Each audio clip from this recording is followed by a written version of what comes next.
Quería empezar por una cosa. Cuando se habla de la evaluación del profesorado y de su selección, hay, a mi juicio, un vicio en el que se incurre demasiado. Y bueno, Miguel ya ha dicho una serie de cosas que apuntaban en la dirección de lo que yo voy a decir ahora, o eso creo. Si él no está de acuerdo, tendrá luego la oportunidad de acusarme de haberlo malinterpretado. Pero yo creo que se abusa demasiado y tiene consecuencias de establecer un divorcio entre dos cosas que ni se pueden dar por separado ni son fácilmente separables, que es la formación académica, el conocimiento que uno tiene bien entendido de una materia y la capacidad para enseñarla o para transmitirla, ¿no? A veces se habla como si el conocimiento, por ejemplo, de la filosofía, por poner el ejemplo de mi disciplina, y la capacidad para enseñar filosofía fueran dos habilidades tan distintas como la de saber nadar o saber jugar al mus. Y le dice, bueno, pues uno tiene que saber nadar y además saber jugar al mus. Entonces tiene que ir a la escuela de mus y tiene que ir a la escuela de natación. En el caso de la filosofía y de la ciencia, y en general de las humanidades o del dibujo o de la educación física, no son cosas que se puedan realmente separar. Y yo creo que se separan de manera muy artificial, demasiado, y además yo creo que a veces se hace por intereses ideológicos más que propiamente por interés en el funcionamiento de la enseñanza. En un sentido es obvio, nadie puede enseñar aquello que desconoce. Eso es evidente. Tú no puedes, no hay una especie de técnicas o de doctrinas abstractas que te permiten enseñar cualquier cosa. Evidentemente tú tienes que tener unos conocimientos de algo para poderlo enseñar. Pero es que, y esto es lo que a veces, a mi juicio, no se percibe suficientemente, el aprendizaje de algo es inseparable de las aptitudes necesarias para enseñarlo. A veces se habla de... hay una especie de ser mitológico, que son como los grifos y los centauros y este tipo de cosas, ¿no? Que yo no he visto nunca, pero del que se habla mucho. Yo he tenido montones de profesores en todos los niveles educativos y nunca he tenido yo he tenido buenos profesores, malos y regulares. Pero es que yo todos los profesores malos que he tenido, que los he tenido y los he padecido, es que eran muy ignorantes. Es que yo no he tenido ningún mal profesor que fuera muy sabio y que supiera mucho. Yo no he tenido ningún profesor de ninguna materia que supiera muchísimo, que fuera un hacha, un sabio en esa materia, pero que tuviera algún tipo de tara cognitiva que le impidiera transmitir su entusiasmo por esa materia, explicarla de manera clara y comprensible y adaptada a tu nivel de conocimientos, de una manera estructurada, que no fuera capaz de sugerir actividades y de mandar a hacer cosas que fueran interesantes, que no fuera capaz de evaluar realmente bien lo que tú hacías bien y lo que te faltaba por aprender. Lo que sí he tenido era profesores que no sabían hacer ninguna de estas últimas cosas, pero todos eran gente profundamente ignorante. Es verdad que a veces, cuando eres estudiante, te produce a veces la duda de decir, hombre, quizá es que esto es muy complicado, esta persona lo plantea de manera muy complicada, pero eso te dura hasta que tienes un profesor de esa materia o de una parecida que de verdad es un buen profesor y de verdad sabe de lo que está hablando. Entonces te das cuenta que no, que lo que era un cantamañanas, que simplemente se envolvía en una especie de nube. A mí me basta ver con los libros de filosofía, los libros de texto de filosofía de secundaria. En cuanto encuentras algo que me parece pedagógicamente inadecuado, porque son contenidos inadecuados para ese nivel educativo, o porque los plantean de una manera muy árida o muy escolástica, es que no falla. Miras el autor y es que siempre hay algún error de concepto fundamental que lo delata. Esa persona está escribiendo un párrafo saliendo del paso sobre algo que no entiende ni él. Y claro, si no lo entiende él, es imposible que lo haga inteligible a los demás. Entonces yo creo que debemos liberarnos un poco de esa obsesión por divorciar dos cosas que difícilmente se pueden divorciar. Y eso yo creo que lo ha explicado muy bien Miguel. ¿Puede alguien simular que sabe algo? ¿Puede alguien llevar por algún tipo de prueba a hacer como que domina una materia? ¿Puede llegar a aprenderse de memoria unos temas o unos apuntes y reproducirlos? ¿Puede llegar a hacer como que sabe de algo? Hombre, sobre todo todos los que hemos hecho una carrera académica en algún momento hemos tenido que hacer como que sabemos de algo de lo que realmente no sabemos, o sea que es una experiencia que a todos los profesores y los que hemos hecho muchos exámenes, pruebas, nos es absolutamente familiar. Pero bueno, en algunas ocasiones quizá el porcentaje de lo que uno simula excede de lo que es prudente. Esos profesores luego son malos profesores, pero son profesores que se dicen, hombre, es que sabe mucho de filosofía del lenguaje, pero luego no se sabe expresar en público, o no sabe redactarlo bien, o no sabe explicar, entonces es que no lo sabe. Es decir, es que estamos cayendo en esta cosa que te dicen algunos alumnos, nos dicen los profesores, no, si es que yo lo sé, pero no lo sé explicar. No, mira, entonces no lo sabes. Joder. ¿Cómo que no lo sabes exponer? ¿Cómo que no lo sabes explicar? ¿Cómo que alguien sabe filosofía, pero no sabe exponer esas ideas en público? O que no sabe argumentarlas. Entonces es que no sabe de lo que está hablando. Es decir, no le demos...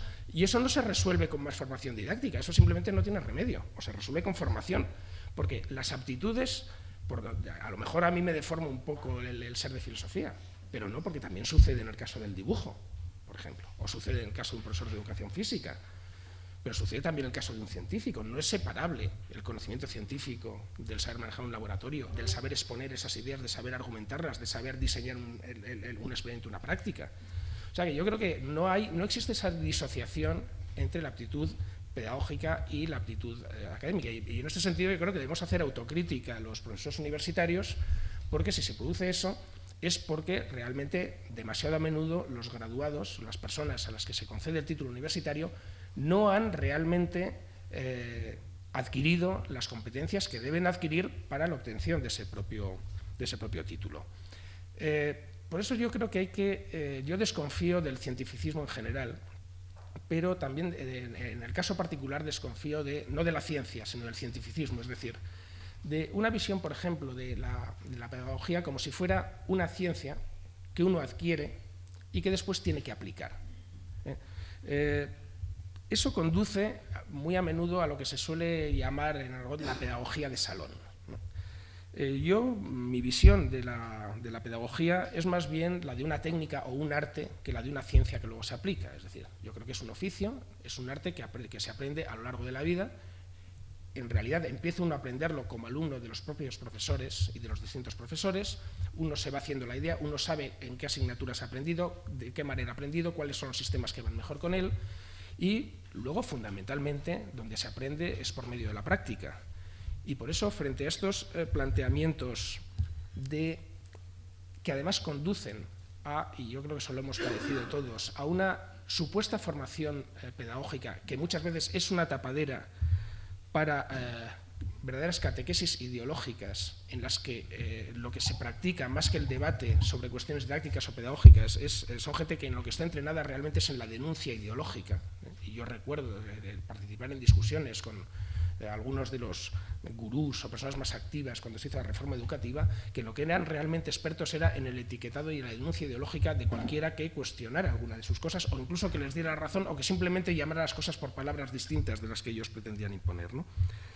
Entonces, frente a esto, yo creo que lo que se debe plantear es una formación del profesorado entendida como una técnica, como un arte que se aprende y que se aprende y que se aprende donde se puede aprender. Y eso en las ciencias sanitarias no se discute. Es decir, que los médicos donde tienen que adquirir una formación, por supuesto, científica, pero se forman luego como médicos en los hospitales y los centros de salud, y lo mismo vale para la enfermería, y se considera algo normal, que donde aprende uno y donde tiene uno que ir a formarse es a los propios centros.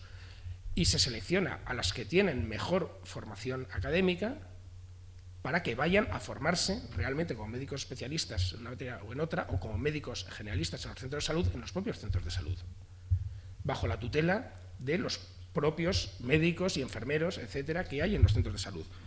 Bueno, aplicado esto a lo que es la enseñanza, pues donde se puede aprender a enseñar realmente es en los centros docentes. Entonces, todo modelo que consista en un modelo de enseñanza teórica en la que luego se hacen unas prácticas que son complementarias, me parece que es equivocado. Yo creo que hay que, y es un poco, además, aplicar a la formación pedagógica el tipo de formación que se dice en los cursos de formación pedagógica que se debe hacer, ¿no? Que se aplique a la propia formación pedagógica lo que ellos dicen que se debe aplicar posteriormente.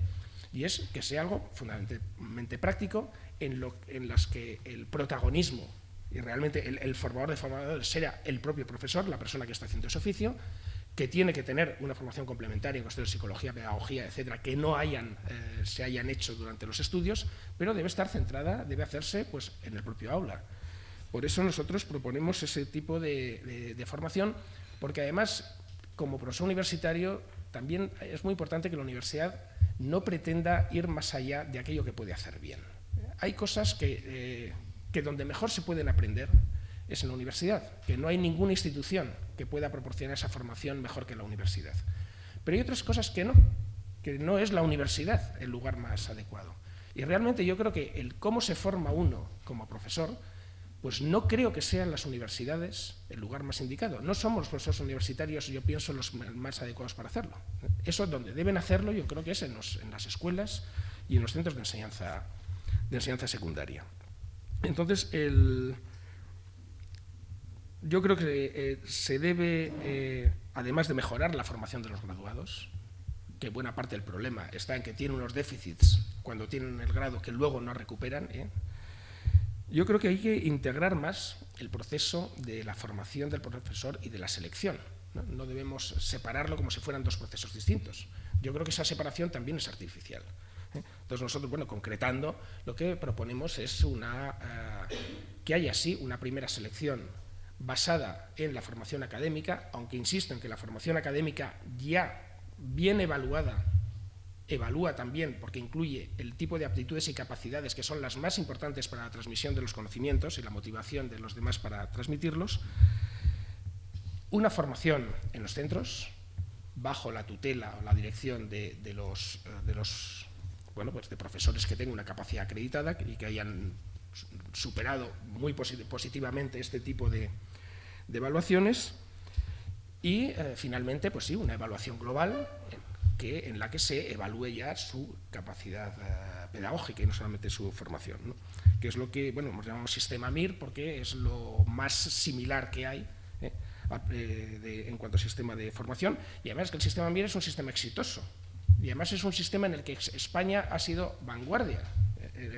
O sea que, en fin, hay algo que de vez en cuando hay algo que funciona bien en España y que va en vanguardia y va por delante de otros países.